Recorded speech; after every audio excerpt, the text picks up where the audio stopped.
All right, gentlemen, let's move straight to our next conversation. In the face of ongoing xenophobic attacks in South Africa, Nigeria is continuing efforts to facilitate the voluntary evacuation of its citizens willing to return home.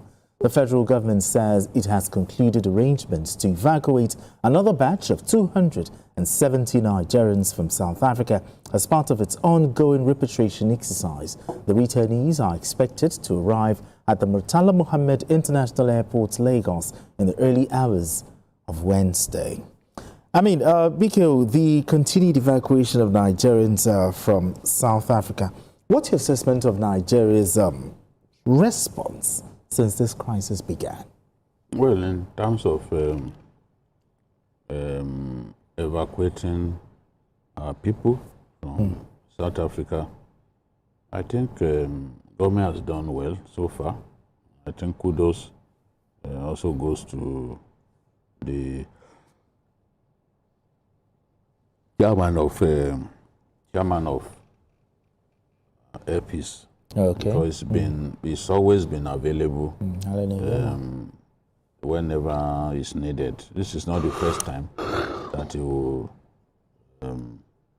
come to our aid, working with government. And the Nigerian authorities have done the right thing by getting these people out of South Africa, because the South Africans have shown extreme violence, extreme hostility towards our people, as if their own people don't live in other lands.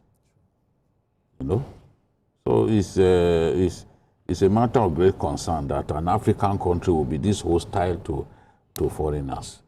No country is an island. And when people say, let them make the country very good and habitable, if they do that, people won't be living. It's not the case. Economic migration is happening everywhere. Economic migration is happening everywhere. Americans are going to work in China. Some of them are even learning. They are going to learn Mandarin so that they can work in China, because the Chinese economy is doing well. Americans are in Japan. They are everywhere. Not because their own country is not doing well. You see nationals of other countries too in Nigeria. The Chinese are working here, a good number of them. Israelis are working here. Lebanese are working here. Koreans are working here in Nigeria. There's as much as we deride our country. Indian community. Yes, Indians are working here. Yes. So why should a country be this hostile to foreigners? You cannot say that all of the progress that happened in your country, that foreigners don't have a hand in it. And Nigeria played a very good part, even in the freedom that they enjoy today. Some of their leaders, some of the apartheid heroes used to even stay in Nigeria. We gave them shelter.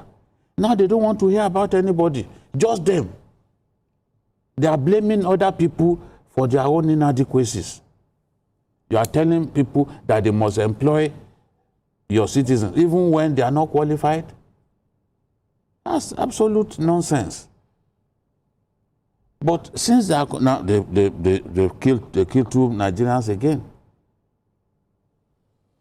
Do you think Nigeria has not been assertive enough on this matter, or maybe too diplomatic on this matter? We are very diplomatic, but I believe that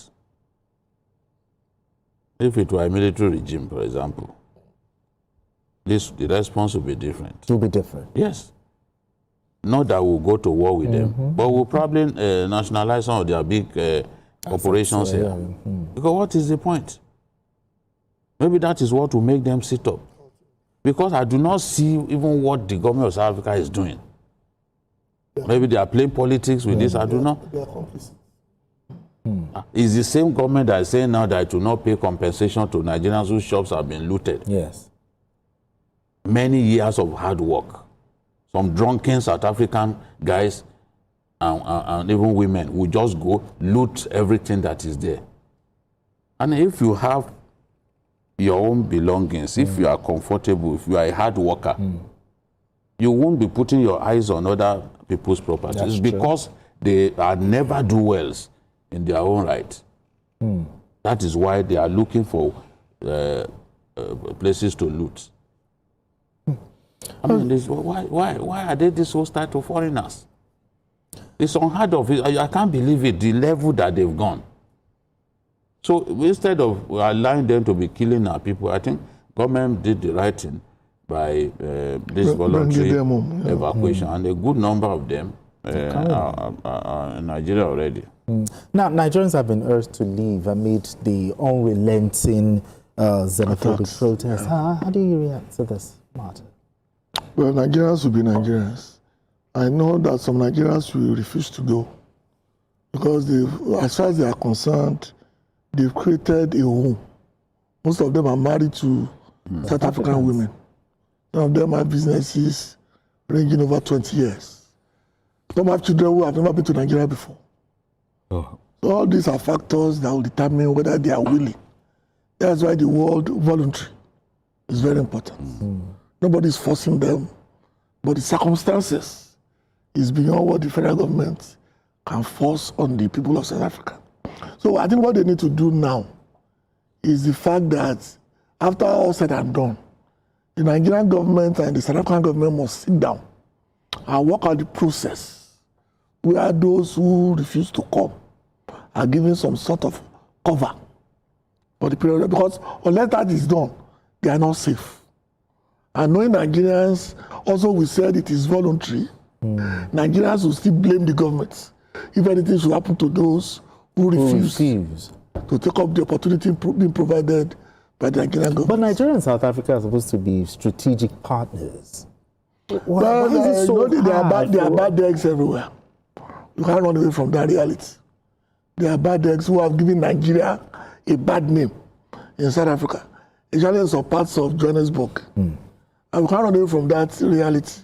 But it doesn't mean because there are Nigerian professors in Pretoria, Nigerian doctors in, what's the name of the other town? Cape Town. Yes. A lot of Nigerian professionals who are doing extremely well.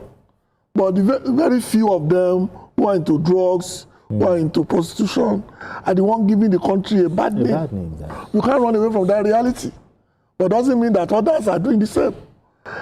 Like I said, once those who are willing to come to Nigeria have been evacuated, let the Nigerian government and the South African government find a common ground on how to protect those who said they were not leaving. Do you think the South African government will be ready to do that? We have the leverage. If you don't want to use it, it's not entirely. This is the biggest market for most of their companies in Africa. All the profits most of their companies are making. I'm trying to run away from mentioning names. Yes, well, this is what it is. You understand? So this is the biggest market for some of them. So if you look at the profit they make every year, the Nigerian profit coming from Nigeria is 80%. So Nigeria has the leverage because that's why the fact that they don't want to come. We must also protect them. They are still Nigerians. But do you think the Nigerian government should rethink its diplomatic posture with South Africa if this crisis continues? Oh, yeah, I think so. We have to be more aggressive than we are currently. We have to be more aggressive. We are the giant of Africa. Yes. And we are not giant of Africa for nothing. Even when you deal with small countries still show some level of arrogance, some level of self-respect. Okay. Look at the way Burkina Faso behaved to us the other day. When our aircraft landed in their country. The aircraft was clearly in distress and landed. Look at the extent to which they go. Meanwhile, that's a tiny African country that cannot compete. It's not even the size, it's not even at the same level with Lagos State. Trying to flex muscles with Nigeria. So we have to show the South Africans that this kind of behavior, we do not condone it. I think there has to be one-to-one conversation with even the president of South Africa. South Africa. There has to be that level of talks between the two leaders so that they can manage the situation better, because I think the South African president has not. He's been trying to be politically correct on this matter. Yes. You know, carefully picking his words, and you can say some Nigerians in South Africa, some of them are into crimes, drugs, and the rest. But it's like that everywhere. But there are people earning a decent living in South Africa, employing South Africans. People whose business are doing well, and they employ South Africans. So why should they be given this kind of treatment? You force them to lock up their shops and run away. At the end of the day, even if those business premises are abandoned to you, what do you do with them? I've been to Johannesburg a number of times. In the heart of Johannesburg, some businesses that were hitherto run by white people, they've closed shop, they've left the heart of the city. They fled to safer places, you know, like Sandton City. Some of them have gone to Pretoria, gone to Cape Town. You know? They blame the foreigners for their woes. They blame the foreigners for the unemployment, you know, in the country. No, normally when there's economic downturn, people look for the person to blame. And the easiest targets, either in America or in South Africa or in Japan, or even in Nigeria, is to blame foreigners or people who are not indigenous to the areas where they reside. Yes. And that to me is the danger. It's not peculiar to South Africa. What makes it worse is that the government of South Africa tacitly supports what's going on. Because they have the power to crack down on those jobless people, those migrants. Those marches.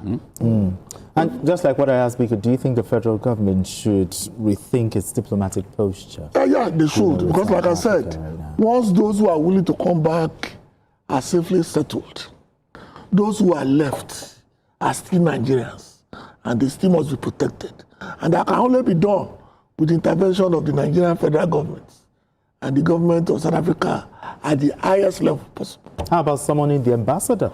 You know, reading a riot act saying that these things need to stop. What are you going to tell him? That they have no right in their country to send away legal aliens?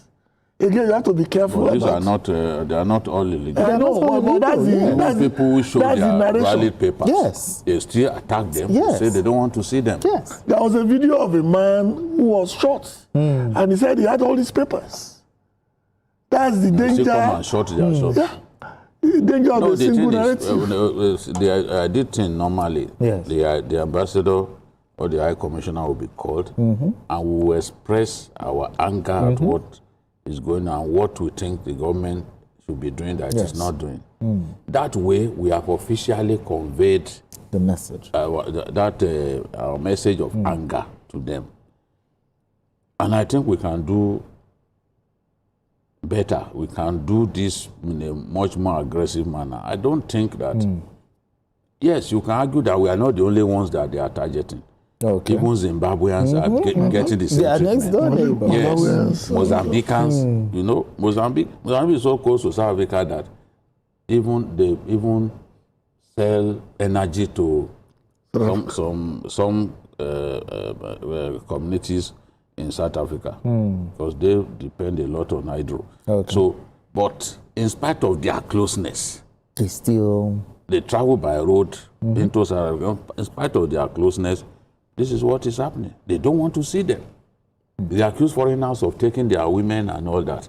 But you see, there is nowhere the Nigerian man goes that he won't be coveted by women from other places because of our extreme generosity. Yeah, we are. We are generous. It's not. This is a fact. We are. And this, our women, some of who do not appreciate us, they need to know. Sure. That we are much more generous than much more desirable. African countries. DK will preach it. I like that part. They need to know that. Hold your man. Value your man. Yes. If you are a Nigerian woman. But we are much more generous than our peers from other African countries. And that is one of the reasons these South Africans are gunning for Nigerian men. Because they are saying that we've taken their women. But if we have more, we have means more than you have. We are people of considerable means, we have money, and we are generous. Why won't your women leave you and come for the Nigerian man? Because what you fail to give them because you are Akagom, the Nigerian man is prepared to give. So why won't they enjoy the company of the Nigerian man? Absolutely. And the Nigerian man spends so much. If you want to know whether a Nigerian man is rich, especially the Igbo people, just look at their wives. That's true. He may be wearing the same shirt up and down, but you will see the kind of quality dresses that his woman is wearing. We take care of our women. No doubt. I'm a Nigerian man. I'm proud to say that Nigerian men are the most generous on the face of the earth. That's true. Relative to the resources at our disposal. Exactly. So these South Africans cannot change anything about us. We will continue to be generous. Yes. We will extend that generosity not just to the people around us, but people not so close to us who need it. And that's where their women come in. Exactly. All right, gentlemen, let's move straight to our next conversation.